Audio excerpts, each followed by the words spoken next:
ایک لڑکی سوال کرتی ہے مولانا صاحب سے کہ مجھے ایسا لگتا ہے کہ ہر روز رات کو میرے ساتھ کوئی ہم بستری کرتا ہے، تو کیا یہ چیز پاسبل ہے کہ ایسا ہو سکتا ہے کہ اس معاشرے کے اندر، اسلامی معاشرے کے اندر ہمارے ساتھ ایسا گرم بھی ہو سکتا ہے کہ کوئی جنات ہو، کوئی ایسی باہر والی چیزیں جو ہوتی ہیں، جنات وغیرہ ہوتے ہیں، وہ بندے کے ساتھ ہم بستری کر لیں، وہ بندے کے ساتھ غلط کام کر لیں، تو میرے اولاد بھی نہیں ہوتی، بچہ بھی کوئی نہیں ہے میرا، تو اس کا کیا حال ہے؟ ایسا مجھے کیوں فیل ہوتا ہے؟ تو مفتی صاحب اس کا کیا آنسر دیتے ہیں؟ آنسر جاننے سے پہلے آپ نے اگر ہمارے چینل کو سبسکرائب نہیں کیا تو سبسکرائب کر لیں۔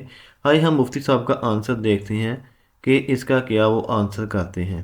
جنات یہ کام کرتے ان کو اولاد نہیں ہوتی، ان کے ناف کے نیچے درد ہو رہی ہوتی ہے، بہت مسائل ہوتے ہیں، ٹھیک ہے، بعض دفعہ اولاد کی نعمت سے محروم ہو جاتی ہے۔ تو اگر آپ کے ساتھ یہ معاملہ ہے تو کوشش کریں رات کو ذکر و اذکار کر کر پاک ہو کر سویا کریں۔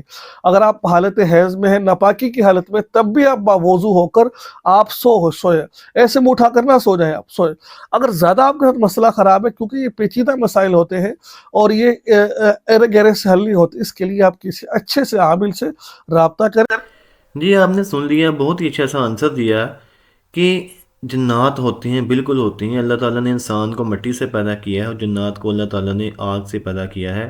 جب انسان ڈسچارج ہوتا ہے تو انسان کے جسم سے پانی نکلتا ہے، مادہ نکلتا ہے، لیکن جب جن ڈسچارج ہوتا ہے، ان کا کہنا ہے اس وقت ان کے جسم سے آگ نکلتی ہے، ان کی شرمگاہ جو ہوتی ہے وہاں سے آگ نکلتی ہے۔ تو اس لیے ایسی لیڈیز کو ہم بستری کرنے کے بعد اگر جن ہم بستری کر لیتا ہے اس کے ساتھ، ان کو اولاد کی نعمت سے وہ محروم ہو جاتی ہیں، ان میں اولاد نہیں ہو پاتی۔ تو ان کو چاہیے کہ رات کو باوضو ہو کر سوئیں، ذکر و اذکار زیادہ سے زیادہ کیا کریں، اور ان مسائل کے حل کے لیے کسی اچھے سے عالم سے بھی رجوع کریں، ان سے اپنا علاج کروائیں، اس معاملے کو اتنا ڈھیلا نہ چھوڑیں، کیونکہ یہ چیز حقیقت ہے، پاسبل ہے اور ایسا ہوتا بھی ہے، اور ان سے اپنے آپ کو بچائیں۔ اللہ تعالی ہمیں جنات سے بچنے کی توفیق عطا فرمائے، آمین۔